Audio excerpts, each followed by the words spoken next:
nous. Reed Brody, vous écriviez il y a quelques jours dans le journal Le Monde que la démocratie américaine était en danger. Est-ce que c'est ce que vous pensez également, et toujours après les résultats de ces élections? Bon, je suis d'accord avec Biden que c'était un grand jour quand même pour la démocratie. Euh, Au-delà des clivages partisans.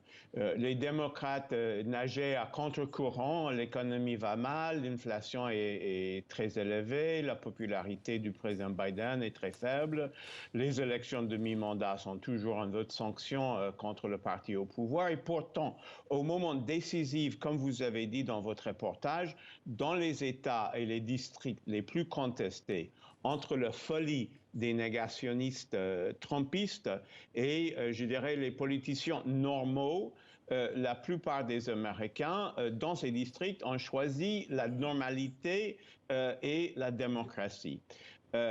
Donc, je pense que c'est quand même un grand revers pour les plus extrêmes. Mais évidemment, on n'est pas sorti on n'est pas sorti du danger. La démocratie aux États-Unis est assez relative. Nous vivons dans un pays très, très divisé, divisé géographiquement aussi, où on a les progressistes et les minorités ethniques qui dominent dans les villes, dans les grandes villes, et les républicains, les trumpistes, dans le grand intérieur des États-Unis. Reed Et les Brody, deux groupes... oui, Oui, allez-y, allez-y. allez-y. Oui, la question, Non, je voulais vous poser cette question, justement, rebondir. Est-ce que y a-t-il toujours danger, en fait?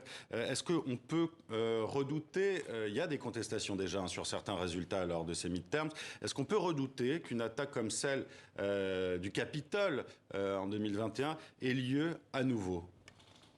Pas cette fois, pas sur ces élections. Je pense que en 2020, c'était vraiment quelque chose de Donald Trump. Je ne vois pas, bon, peut-être qu'en Arizonie ou les deux États qui sont toujours à disputer, il y aura certainement des contestations.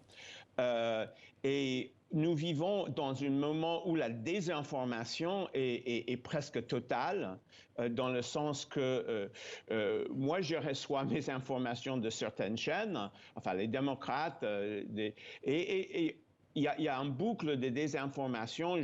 Quand on regarde le Fox News, récemment, il y avait l'attaque contre le mari de la présidente de l'Assemblée, Nancy Pelosi, qui était vraiment une attaque menée par quelqu'un, un négationniste.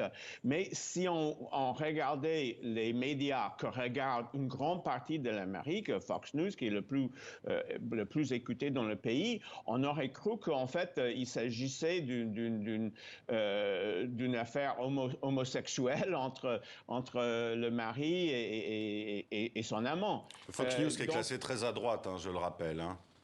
Voilà. Donc, il est très difficile, le dit Obama d'ailleurs, de vivre une démocratie quand on ne peut pas se mettre d'accord sur les faits les plus élémentaires, comme l'élection de 2020, qui est quand même toujours rejetée par la plupart des candidats républicains et par les 2 tiers de l'électorat républicain.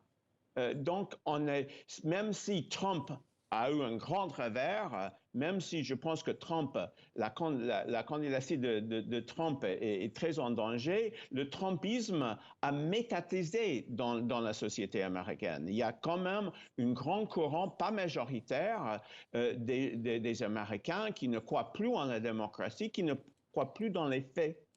Justement, Reed Brody, j'allais vous poser cette question malgré tout, de ce sursaut hein, du côté démocrate et notamment des jeunes électeurs, on l'a vu dans le reportage, on les a vus en fait se mobiliser et aller voter pour défendre le droit à l'avortement.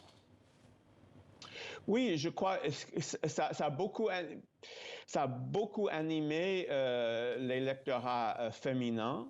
Je pense que au-delà, il y a la question de la Cour suprême. Il y a une Cour suprême maintenant qui, pour les 20 ou 30 ans à venir, est dans les mains des plus conservateurs et qui se gênent pas de d'interdire l'avortement, d'interdire la restriction des armes à feu. On va voir dans cette année, on va voir encore des sursauts antidémocratiques propulsés par un corps suprême qui ne représente pas l'électorat américain, mais qui prend tous les pouvoirs. Dans 7 des 8 élections présidentielles passées, les démocrates ont gagné le vote populaire.